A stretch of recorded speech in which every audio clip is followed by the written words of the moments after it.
Hi hello నమస్తే, నేను మీ anchor Raghu Vemula. Welcome to my show coffee with Raghu Vemula. ఈరోజు నా షోలో గెస్ట్ వచ్చేసి లేటెస్ట్గా రిలీజ్ అయినటువంటి బుల్లితెరకి సుపరిచితులే అని చెప్పాలి. ఎందుకంటే బుల్లితెరలో చాలా ఇయర్స్ నుంచి ఉన్నారు, చాలామంది ఫ్యాన్ ఫాలోయింగ్ ఉంది. లేటెస్ట్గా తన అదృష్టాన్ని వెండితెర మీద కూడా పరీక్ష చేసుకోవాలని ఒక తపనతో, ఒక ఆసక్తితో వచ్చారు మన నందకిషోర్ గారు. ఈరోజు నా షోలో ఉన్నారు. అన్నయ్య నమస్తే. నమస్తే, ఎలా ఉన్నారు? I'm good, how are you? Yeah, నేను చాలా బాగున్నాను అన్నయ్య. First of all congratulations. ఈరోజు మార్నింగ్ చూశాను నేను మీ సక్సెస్ మీట్. అంటే ఒక ఆర్టిస్ట్గా మీ ముఖంలో కనపడుతుంది, అంటే మీరు పడ్డ కష్టానికి ఒక తగిన గుర్తింపు లభించింది అన్న. సో ఎలా ఎంజాయ్ చేస్తున్నారు ఈ సక్సెస్? రెస్ట్లెస్గా ఎంజాయ్ చేస్తున్నాను హానెస్ట్లీ. ఓకే. అంటే సక్సెస్ అనేది భగవంతుడు ఇచ్చే మనకి ఒక వరం, అదృష్టం. దాన్ని ఎన్నో సంవత్సరాలు వెయిట్ చేసి తర్వాత వచ్చేది ఇంకా గొప్పగా ఉంటుంది. ఓకే. సో ఇప్పుడు ఈ సక్సెస్ అనేది నిజంగా మా టీంలో పనిచేసిన ప్రతి ఒక్కళ్ళది ఇది. సో హానెస్ట్లీ ఇంత మంచి క్యారెక్టర్ ఇచ్చిన నా డైరెక్టర్ శ్రీరాజ్కి వెరీ మచ్ థ్యాంక్ఫుల్ ఆల్వేస్. ఖచ్చితంగా మనం ఇంటర్వ్యూలో నరసింహపురం గురించి మాట్లాడుకుందాం అన్నయ్య. సో బిఫోర్ దట్ ఏంటంటే మీ కెరియర్ అసలు జర్నీ ఎలా స్టార్ట్ అయింది? మీరు ఆర్టిస్ట్ అసలు ఎప్పుడు అవ్వాలనుకున్నారు? మీకు ఇన్స్పిరేషన్ ఎవరైనా ఉన్నారా? నేను యాక్చువల్గా 7th క్లాస్లో ఉన్నప్పుడు మా ఫాదరు నాకు ఫస్ట్ టైం మొహం మీద మేకప్ వేశారు. 7th class? ఎస్. అంటే మా ఫాదర్ వాళ్ళు రైల్వేలో వర్క్ చేసేవాళ్ళు. ఓకే. అక్కడ వాళ్ళ కమ్యూనిటీలో చిన్నపిల్లలకి డ్రామా కాంపిటీషన్ ఉండేది. సో అప్పుడు నేను చిన్నపిల్లలుగా ఉన్నప్పుడు ఆయన నన్ను కూడా ఎంకరేజ్ చేసి ఫస్ట్ ఆయనే నాకు మొహానికి మేకప్ వేశారు. So my first Guru is my father, Venkataramana గారు. అండ్ ఆ తర్వాత నేను after 10th class theatre activity సీరియస్గా ఉదయ్ భాను గారు అని అదే రైల్వేలో పనిచేసే ఒక సార్ ఉన్నారు, భూమిక థియేటర్ గ్రూప్, మా థియేటర్ గ్రూప్ పేరు. సో అందులో ట్రైనింగ్ అయ్యి ఫోక్ ఫార్మాట్లో థియేటర్ని నేర్చుకుని ఆ తర్వాత చిన్నగా సీరియల్స్లోకి రావటం. ఓకే. సీరియల్స్లో చిన్న అవకాశాలు రావటం, తర్వాత మంచి అవకాశాలు, పెద్ద అవకాశాలు వచ్చాయి. అలా అన్నీ చేసుకుంటూ సీరియల్స్, తర్వాత సెలబ్రిటీ క్రికెట్ లీగ్, క్రికెట్, ఇవన్నీ కూడా చేస్తూ చివరికి ఇక్కడికి వచ్చాను. ఈరోజు నరసింహపురం సినిమా రిలీజ్ చేసి ఆ సక్సెస్ని అందుకున్నాను. ఓకే. యాజ్ ఏ ఒక ఆర్టిస్ట్ సీరియల్ ఇండస్ట్రీలో ఉన్నారు కాబట్టి మీ ఫస్ట్ సీరియల్ ఏంటని, మీ ఫస్ట్ సీరియల్ ఎక్స్పీరియన్స్ ఎలా ఉండింది? అంటే థియేటర్ ఆర్ట్స్ నుంచి వచ్చారు కదా, సో ఒక సీరియల్ అట్మాస్ఫియర్లోకి మీరు వచ్చిన ఆ ఫస్ట్ రోజు డైరెక్టర్ యాక్షన్ అనగానే మీ ఎక్స్పీరియన్స్ ఎలా ఉండింది? అంటే ఫస్ట్ యాక్చువల్గా ఒక సీరియల్ చేసాం, సెట్ కామ్. అంటే అప్పట్లో అది యాక్చువల్ టెలికాస్ట్ కాలేదు, బట్ ఫస్ట్ ఎక్స్పీరియన్స్ వచ్చి అత్తగారు కొత్త కోడలు అనే ఒక టైటిల్ తోటి వచ్చిన సీరియల్లో అప్పుడు సుమ గారు వీళ్ళందరూ అందులో చేశారు, ఝాన్సీ గారు అందరూ. అందులో ఒక చిన్న కానిస్టేబుల్ క్యారెక్టర్ చేశాను. ఓకే. అది ఒక డైలాగ్ ఒకటి ఉంది అంతే, ఎస్ సార్ అనేది. అలాంటి క్యారెక్టర్తో స్టార్ట్ అయింది.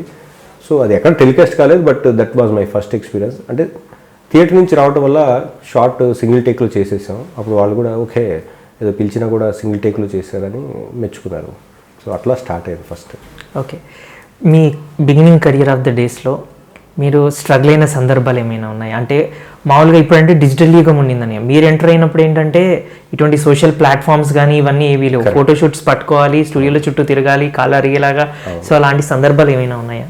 హానెస్ట్లీ మరీ నేను అంత కష్టపడలేదు, ఫోటోలు పట్టుకుని స్టూడియోల చుట్టూ తిరగటం అంత కష్టపడలేదు. కానీ బట్ చిన్న స్ట్రగుల్ ఉండింది. ఎందుకంటే డైరెక్ట్ నేను ఎక్కడ జాబ్ చేయలేదు. After my post graduation like అందరూ థియేటర్లో బాగా యాక్టివ్గా ఉండటం చూసి మా థియేటర్ గ్రూప్లో వాళ్ళే సజెస్ట్ చేశారు, ఎందుకు సీరియల్స్ ఇప్పుడు స్టార్ట్ అవుతున్నాయి కదా, బాగా అందరూ వస్తున్నారు, ట్రై చేయొచ్చు కదా, మీరు యంగ్గా ఉన్నారు అని అప్పట్లో వాళ్ళందరూ చెప్పడంతో మేము అప్పుడు ట్రై చేసాం.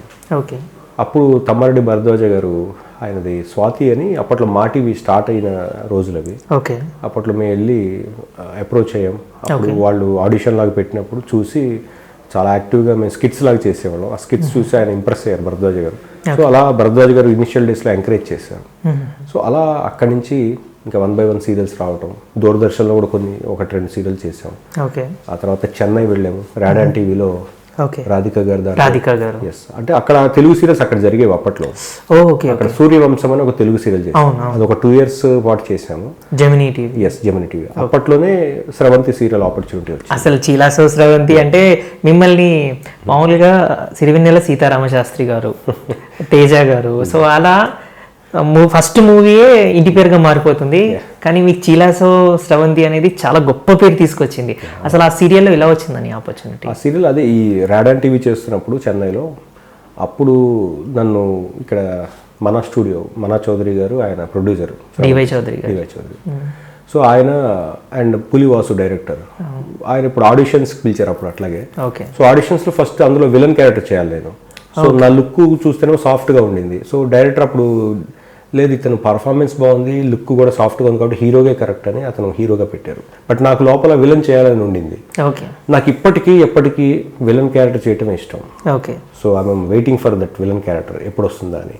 సో అలా స్రవంతి సీరియల్లో మంచి అవకాశం రావటం, పులివాసు గారు, చౌదరి గారు ఛాన్స్ ఇచ్చారు.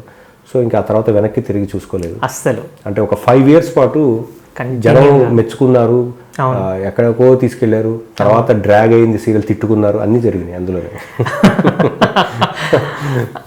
అంటే సీరియల్ అనేది ఇప్పుడు మామూలుగా ఒకప్పుడు 100 episodes 200 episodesతో అయ్యేవి. బట్ వన్స్ ఒకసారి జనాల్లోకి వెళ్ళి ఇది రీచ్ బాగుంటుంది అంటే ఎక్స్టెన్షన్స్ అనేవి డెఫినెట్గా జరుగుతాయి. ఆబ్వియస్లీ, ఎందుకంటే ఒకసారి ఆదరణ పొందిన తర్వాత దాన్ని ఆపరు ఎవరు కూడా.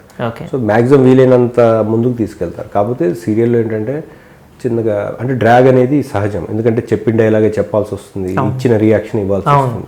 ఎందుకంటే ఆ క్యారెక్టర్ అనేది ఆల్రెడీ ఎస్టాబ్లిష్ అయిపోతుంది. బట్ ఆ క్యారెక్టర్కి ఉండే బౌండరీస్ అంతే, ఇంకా వాడు ఏం చేసినా అంతలోనే చేయాల్సి వస్తుంది, ఆ పరిధిలోనే ఉంటుంది, వెళ్తూ ఉంటాం అంతే.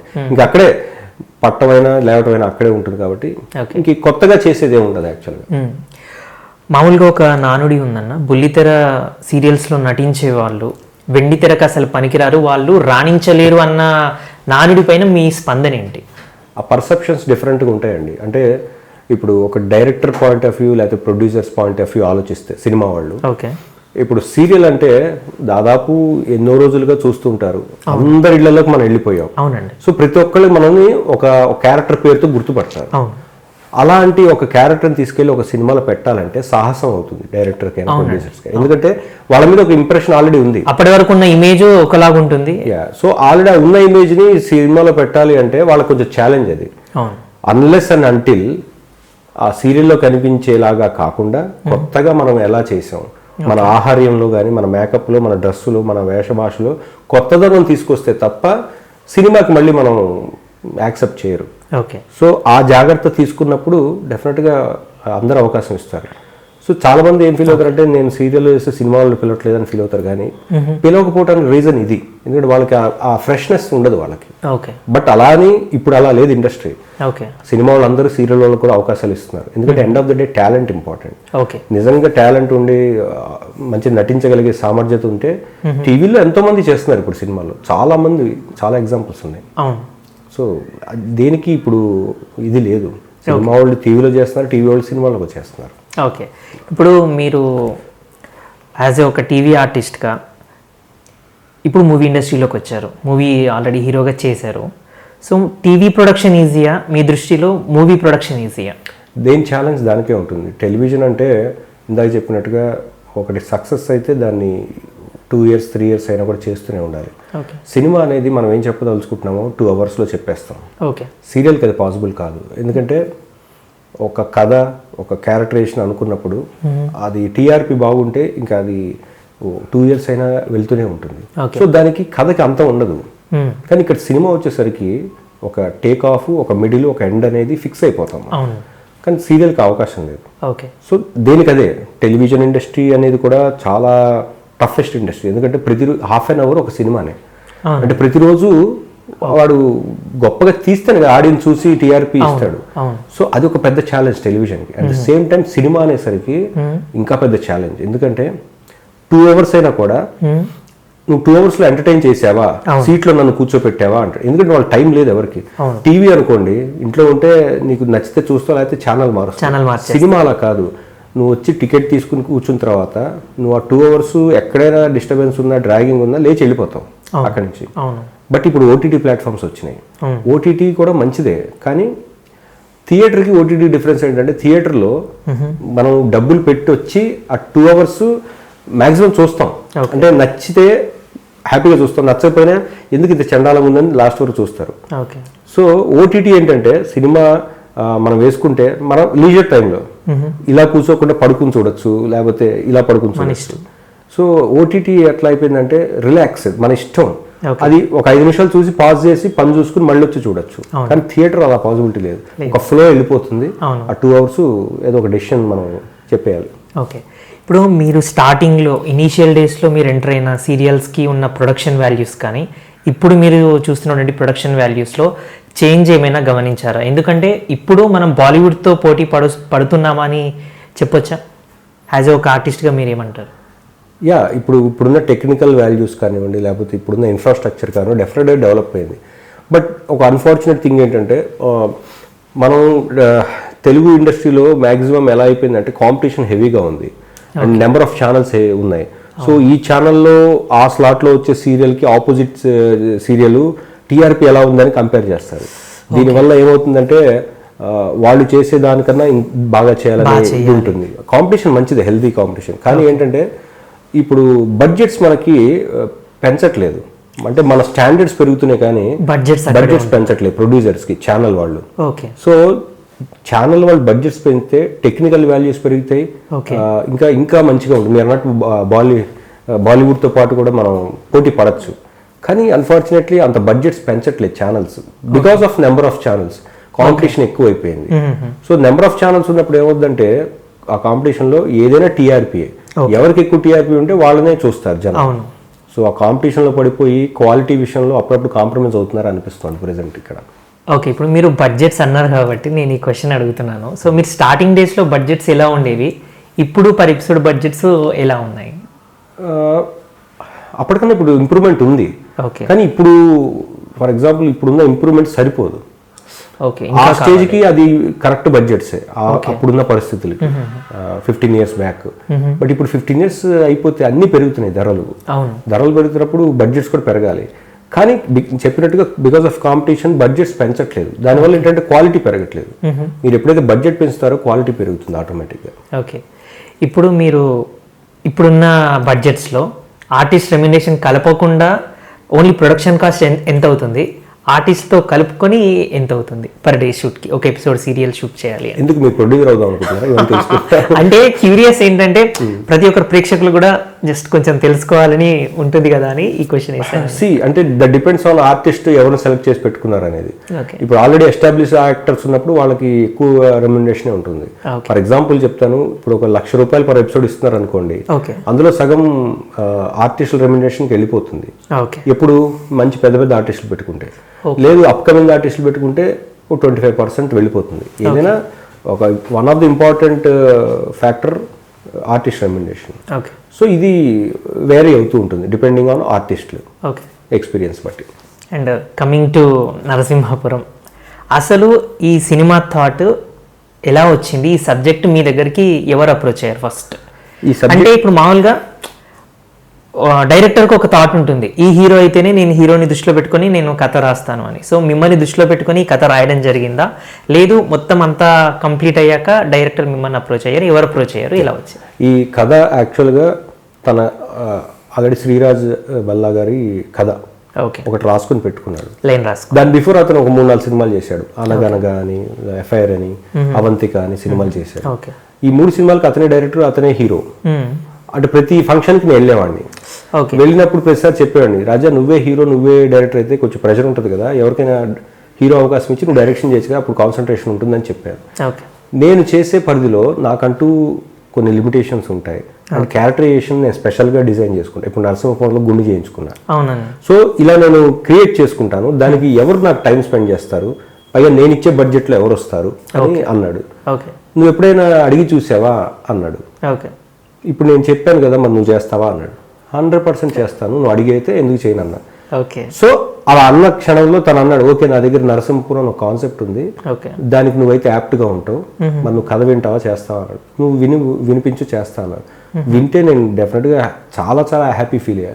ఎందుకంటే ఆ సినిమాలో 2 వేరియేషన్స్, ఒకే సినిమాలో 2 వేరియేషన్స్.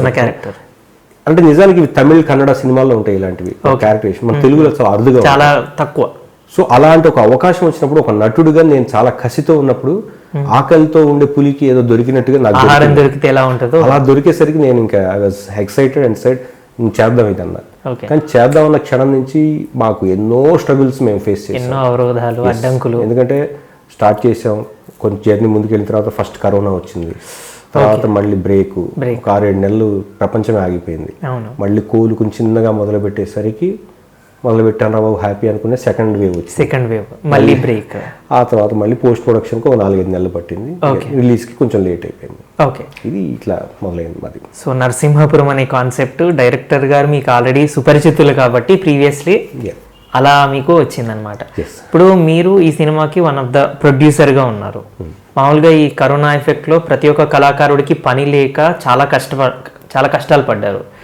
సో ఈ మూవీకి ఫినాన్షియల్గా ఎప్పుడన్నా మీరు స్ట్రగుల్ ఫేస్ అయ్యారు? ఎందుకంటే ఒక మూవీ తీయాలి అంటే బడ్జెట్ పరంగా బయట నుంచి ఫినాన్స్ తీసుకొస్తాం డెఫినెట్గా, ఎందుకంటే మొత్తం ఒకేసారి పెట్టలేము ప్రొడ్యూసర్ దగ్గర కూడా. సో అలాంటి స్ట్రగుల్స్ ఏమైనా ఫేస్ చేశారా? 100% అండి. ఎందుకంటే సినిమా అనేది it's not an easy job. ఎందుకంటే కోఆర్డినేషను దాదాపు ఒక 60-70 మందితో కోఆర్డినేట్ చేయాలి.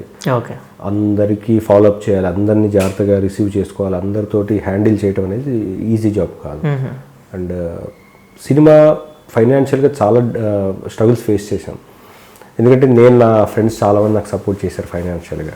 ఓకే, నాకు తెలిసిన వాళ్ళందరూ చాలామంది సపోర్ట్ చేశారు. ఓకే, అండ్ కొంచెం ఫైనాన్స్ కూడా తెచ్చుకున్నాం. ఇవన్నీ కూడా ఏంటంటే ఛాలెంజెస్ సినిమాకి. అండ్ ఈ క్షణానికి కూడా మనం ఇంకా సినిమాని పర్ఫెక్ట్గా మనం దాన్ని ఇప్పుడు సినిమా రిలీజ్ అయింది, కలెక్షన్స్ అఫ్ కోర్స్ చిన్నగా స్టార్ట్ అయినాయి, కానీ ఆశించినంతగా లేవు, ఏ సినిమాకి లేవు, మా సినిమాకి. అవునండి. సో మనం పేరు పరంగా మంచి సక్సెస్ని కొట్టాం. నిజంగా ఎవరు ఊహించినంత సక్సెస్ని నేను సంపాదించగలిగాను. బట్ ఫైనాన్షియల్ సక్సెస్ అనేది of course it takes time, not immediately. ఎందుకంటే ఇప్పుడున్న సిచ్యువేషన్స్ జనమే బయటికి రాలేని పరిస్థితి, థియేటర్కి రావాలంటే కొంచెం భయం బెరుకు చాలా ఇదిలో ఉన్నారు. బట్ మా వల్ల నెక్స్ట్ వచ్చే సినిమాలు మేబీ ఇంకా హ్యాపీగా వాళ్ళు వస్తారేమో.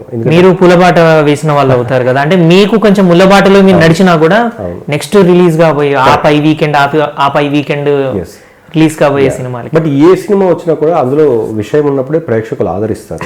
అది మాత్రం వాస్తవం అండి. మా సినిమాలో విషయం ఉంది కాబట్టి నేను మా సినిమా చూసిన ప్రేక్షకులు అందరూ కూడా బయటకు వచ్చి యునానిమస్గా చెప్పిన మాట సినిమా బాగుందని తప్ప ఏ ఒక్కరు కూడా సినిమా బాగాలేదని చెప్పలేదండి. ఓకే, దానికి నిజంగా ఒక ఆత్మ సంతృప్తి మాకు ఉంది ఈ సినిమా వల్ల. బట్ ఆర్థికంగా సంతృప్తి ఇంకా లేదు, ఆనెస్ట్ ఒప్పుకుంటున్నా. ఇట్ టేక్స్ టైం, ఎందుకంటే రేపు ఓటీటీ ప్లాట్ఫామ్, మిగతా శాటిలైట్,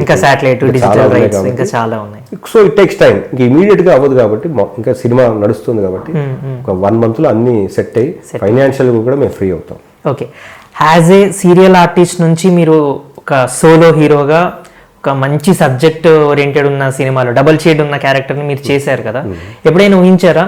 అంటే నాకున్న చిన్నపాటి పరిజ్ఞానంతో ఇప్పుడున్న ఈ పాండమిక్ సిచ్యువేషన్లో ఒక 50 థియేటర్లు దొరికితేనే గగనం అన్న సిచ్యువేషన్లో మీకు ఫస్ట్ సినిమానే ఒక 100 పైచిలకు థియేటర్స్ దొరకడము, 100 పైచిలకు థియేటర్స్లో రిలీజ్ అవ్వడం మీరు ఎలా ఫీల్ అవుతున్నారు? డెఫినెట్లీ నేను అదృష్టవంతునిగా ఫీల్ అవుతున్నాను. ఎందుకంటే ఇలాంటి అవకాశం ఎవరికి ఫస్ట్ సినిమాకే రాదు, అది నాకు వచ్చింది. ఎందుకంటే మీరు అన్నట్టు ఎవరికి కూడా సినిమా రిలీజ్ అవుతుందా అవ్వదా, రిలీజ్ అయితే ఎన్ని థియేటర్స్లో అవుతాయి అనే అవగాహన ఇది కూడా లేని ఇదిలో దీనికి స్పెషల్గా మా డిస్ట్రిబ్యూటర్ ప్రసాద్ గారికి థ్యాంక్స్ చెప్పాలి, అలాగే మా డైరెక్టర్కి. వీళ్ళిద్దరూ మొండి పట్టి ఎలా అయినా సరే రిలీజ్ చేద్దాం అని చాలా తప్పించి దాన్ని 100+ థియేటర్స్లో రిలీజ్ చేయటం it's a life time achievement for me పర్సనల్గా. ఎందుకంటే మొదటి సినిమా హీరోగా చేసి 100 సినిమా థియేటర్లలో రిలీజ్ అవడం అనేది of course it's my luck, and నాకున్న స్థాయికి అది చాలా ఎక్కువ. ఓకే, అది నాకు అదృష్టం వచ్చింది. And it's as a said ఒక లైఫ్ టైమ్ అచీవ్మెంట్ నాకు. ఎందుకంటే నేను నాకున్న బ్యాక్గ్రౌండ్కి, నాకున్న స్థాయికి నేను చేసుకుంటూ వచ్చి ఒక ఫస్ట్ సినిమా 100+ అనేది it's not a joke, and it's God's grace. నిజంగా మీరు నిజంగా అదృష్టవంతులే అని. ఎందుకంటే ఇంత పాండమిక్ సిచ్యువేషన్లో ప్రేక్షకులు అసలు థియేటర్కి వస్తారా రారా అన్న సంశయంలో కూడా ఇన్ని థియేటర్స్ దొరకడము 100+. పొద్దున మీ సక్సెస్ మీట్ కూడా చూశాను కాబట్టి మీరు చాలా ఎమోషనల్ కూడా అయ్యారు. అంటే అక్కడ మీరు పడ్డ కష్టం అనేది తెలిసిందనమాట. End of the day always success counts. ప్రజలకి మీరు ఎంత కష్టపడ్డారు, మీరు ఎక్కడి నుంచి డబ్బులు తెచ్చారు వాళ్ళకి అనవసరం, వాళ్ళ టాపిక్కే కాదు. మనం పడ్డ కష్టం మనతోనే ఉంటుంది, కానీ మనం ప్రేక్షకుడిని ఎంత మెప్పించాం అనేది వాళ్ళు చూస్తారు. సో మనం ఎంత కష్టపడ్డా అల్టిమేట్గా ప్రోడక్ట్లో దమ్ము ఉండాలి, విషయం ఉండాలి. సో మేము చేసిన సినిమా డెఫినెట్గా చూసిన ప్రతి ప్రేక్షకుడికి నచ్చింది, అది మాకు తృప్తినిస్తుంది ఈ క్షణంలో. అండ్ మేము ఇక్కడితో ఆగకుండా ఇంకా మంచి మంచి సినిమాలు కూడా చేస్తాం కూడా. ఆల్రెడీ ప్రెస్ మీట్ లో అనౌన్స్ చేశారు అనుకుంటా కదా, నెక్స్ట్ మూవీ కూడా చేయబోతున్నారు. చేస్తాం తొందరలో, అంటే మేబీ ఒక 1 month లో అనౌన్స్ చేస్తాం. గుడ్ లక్ అన్న ఆ మూవీకి. Thank you. ఇంకొక క్వశ్చన్ ఏంటంటే మన తెలుగులో మంచి నటీనటులు ఉన్నారు, కానీ పరభాష నటీనటుల ఆధిపత్యం అనేది కొంచెం అత్యధిక స్థాయిలో ఉంది. దీనిపైన మీ స్పందన ఏమంటారు? అంటే మన వాళ్ళని తక్కువ చేసి చూస్తున్నట్టా లేకపోతే? లేదండి, అంటే పర్సెప్షన్ ఎవరి పాయింట్ ఆఫ్ వ్యూ వాళ్ళది ఉంటుంది. ఇప్పుడు మీరు అన్నట్టు ఇప్పుడు నేను బయటిని చూసేటప్పుడు నాకు అనిపిస్తుంది ఎంతసేపు బయట వాళ్ళని పిలుస్తారు ఏంటి, మనకు అవకాశం ఇవ్వరా అని. బట్ వాళ్ళ సీట్లో ఉన్నప్పుడు వాళ్ళ పాయింట్ ఆఫ్ వ్యూ వాళ్ళు కరెక్ట్ అయి ఉండొచ్చు. ఎందుకంటే వాళ్ళకంటూ ఒక ఏమంటారు, ఒక రెప్యుటేషన్ ఉన్న యాక్టర్ కావాలి, మార్కెట్ ఉన్న యాక్టర్ కావాలి, అప్పుడు వాళ్ళకి బిజినెస్ అవుతుంది. బిజినెస్ పాయింట్ ఆఫ్ వ్యూ ఆలోచిస్తే వాళ్ళు correct. But coming to talent, ఇప్పుడు ఫర్ ఎగ్జాంపుల్ మనకు ఒక అవకాశం వచ్చింది, అవకాశం మనం సద్వినియోగం చేసుకుని మన బిహేవియర్, మన యాటిట్యూడ్, మన అన్ని బాగుంటే డెఫినెట్గా ఇంకో అవకాశం వస్తుంది. ఎందుకు రాదు? అంటే మీలో టాలెంట్ ఉండి, మీకు పంక్చువాలిటీ ఉండి, డిసిప్లిన్ ఉండి, ఇన్ని యాక్టివిటీస్ ఉన్నప్పుడు ఎందుకు రాదు అవకాశం? మేబీ రికగ్నిషన్ లేట్ అవ్వచ్చు, కానీ వన్స్ వచ్చిన తర్వాత అది ఎక్కడికి పోదు. సో నేను అదే నమ్మాను. ఆ నమ్మకం ఈరోజు ఒక నరసింహపురం సినిమా రావటం. ఇక్కడి నుంచి నేను నెక్స్ట్ హీరోగానే చేస్తానని కాదు, నేను ఒక విలన్గా అయినా రెడీ, ఒక క్యారెక్టర్ ఆర్టిస్ట్గా అయినా రెడీ. ఏ ఆపర్చునిటీ వచ్చినా నేను చేయడానికి సిద్ధంగా ఉన్నాను. ఓకే, నేను నరసింహపురం ప్రమోషన్ ఈవెంట్స్ చూశానన్న. అంటే మీతో నటించిన మీ ఫ్రెండ్స్ తోటి సినిమా చూసిన తర్వాత వాళ్ళు స్పందించిన విధానం కానీ ఇదంతా అన్నా చెల్లెలి సెంటిమెంట్ బేస్డ్గా ఉన్న ఈ సినిమా. సో దీని గురించి మీరు ఏమంటారు? ఆ సీన్స్, ఎమోషనల్, ఆ బాండింగ్, అటాచ్మెంట్. డెఫినెట్గా ఈ సినిమాలో ఉషశ్రీ నాకు సిస్టర్ క్యారెక్టర్ చేసింది. అమ్మాయి కూడా థియేటర్ బ్యాక్గ్రౌండ్ నుంచి వచ్చింది. ఆ అమ్మాయి కూడా ఇందులో చాలా బాగా న్యాచురల్గా పర్ఫామ్ చేసింది. బట్ ఆ టైంలో తను కొంచెం బబ్లీగా ఉండటం వల్ల ఆ క్యారెక్టర్కి ఒక నేటివిటీ సబ్జెక్ట్లో ఆ అమ్మాయి స్లిమ్గా ఉండాలని రూల్ లేదు. చాలామంది కామెంట్ చేశారు కానీ, బట్ తను ఏంటంటే ఆ ఊరిలో ఒక అమ్మాయి అంతే. ఆ అమ్మాయి నందా అనే క్యారెక్టర్ సిస్టరు. ఆ అమ్మాయి ఇంట్లో ఎంత బాగా ఉండేది, అన్నని ఎంత బాగా చూసుకునేది. అలాంటి సందర్భంలో ఏం జరిగింది ఆ అమ్మాయికి, తర్వాత అన్నయ్య ఎలా రియాక్ట్ అయ్యాడు, ఇదే వెళ్తుంది. సో మా మధ్య బాండింగ్ విషయానికి వస్తే ప్రతి యాక్టర్ తోటి మీ అందరం మాది అంటే అందరు చెప్పినట్టుగా మాది ఒక పిక్నిక్ లాగా ఉండేది. అందరం కలిసి ఒక ఫ్యామిలీ అవుటింగ్ లాగా వచ్చి షూటింగ్ ఉంటే సరదాగా చేసుకుని, షార్ట్ అప్పుడు సీరియస్గా ఇన్వాల్వ్ అయ్యి ఇలా చేసుకుని వెళ్ళిపోయేవాళ్ళం. సో ఆల్వేస్ సినిమాలో ఎప్పుడు కూడా ఆ బాండింగ్ ఉంటేనే తెర మీద మనం అందంగా చూపించగలుగుతాం. అండ్ అది కూడా రియలిస్టిక్గా కనిపిస్తుంది. అది మనం ఏదో ఆర్టిఫిషియల్గా చేస్తే అది కూడా తెలిసిపోతుంది. ఓకే అన్న, సీరియల్లో ఒకప్పుడు యాక్షన్ సీక్వెన్సెస్ అనేవి ఉండేవి కాదు, బట్ ఇప్పుడు యాక్షన్ సీక్వెన్సెస్ అనేవి అది పెడుతున్నారు, బట్ మ్యాండేటరీ అయ్యిందేమో మరి. అట్లేం లేదు, కొన్నిట్లో పెడుతున్నారు. బట్ మీరు అన్నారు చెప్తాను, నేను శ్రవంతి సీరియల్ చేసినప్పుడే యాక్షన్ ఎపిసోడ్ చేశాను, చాలా పెద్ద యాక్షన్ ఎపిసోడ్ అంటే ఉంది. బట్ అంటే మా టైంలో మా దగ్గర నుంచి స్టార్ట్ అయిందని నాకు తెలిసి అక్కడి నుంచి మధ్యలో ఎవరు చేయలేదు ఇట్లాంటి యాక్షన్. ఎందుకంటే దాని యాక్షన్ ఎపిసోడ్ చేయాలి అంటే దాని తగ్గ పొటెన్షియల్ ఉండాలి, ప్రికాషన్స్ ఉండాలి, జాగ్రత్తలు డెఫినెట్గా ఉండాలి. ఎందుకంటే టెలివిజన్ ఇండస్ట్రీకి సినిమాలో ఉన్నంత ఎక్విప్మెంట్ ఉండదు. సో లిమిటెడ్ ఉంటుంది కాబట్టి ఆ ఫైట్స్ కూడా టెలివిజన్లో న్యాచురల్గా ఉంటాయి, కొంచెం బిల్డప్తో చేస్తారు అంతే. ఓకే, మరి అనుకున్నారా నరసింహాపురంలో ఇంత రగడ్ క్యారెక్టర్, ఇంత మాస్ క్యారెక్టర్తో ఫస్ట్ సినిమాలోనే ఇంత యాక్షన్ సీక్వెన్సెస్ చేశారు? అసలు ఆ నరకటాలు అసలు అంటే నన్ను ఒక కమర్షియల్ హీరో రేంజ్ లో చూపించాడు మా డైరెక్టర్. నేను చెప్తూ ఉండేవాడిని, నాకు ఇంత సీన్ ఎందుకు రాజా, జనం ఆదరిస్తారు. మీరు అనుకున్నారు అసలు నేను చేయగలను? డైరెక్టర్ గారు చెప్పినప్పుడు ఓకే, యాజ్ అన్ యాక్టర్ నేను ఏదైనా చేయగలను, నా మీద నాకు నమ్మకం ఉంది. ఒక డైరెక్టర్ నన్ను నమ్మి ఇదా చేయంటే నేను ఏదైనా చేయగలను. ఎందుకంటే నేను ఐఎమ్ ఫ్రమ్ థియేటర్ బ్యాక్గ్రౌండ్, నేను కాన్ఫిడెంట్గా చేయగలను, నాకు నమ్మకం ఉంది. కానీ ఒక బిజినెస్ పాయింట్ ఆఫ్ వ్యూ ఆలోచిస్తే నాకంటూ మార్కెట్ లేదు. మార్కెట్ లేనప్పుడు ఇంత యాక్షన్ సీన్స్, ఇంత ఇది బిల్డప్లు అనేది మనకు అవసరమా అన్నాను. సబ్జెక్ట్లో విషయం ఉన్నప్పుడు నువ్వు అది ఆలోచించద్దు, నువ్వు చెయ్యి అన్నాడు.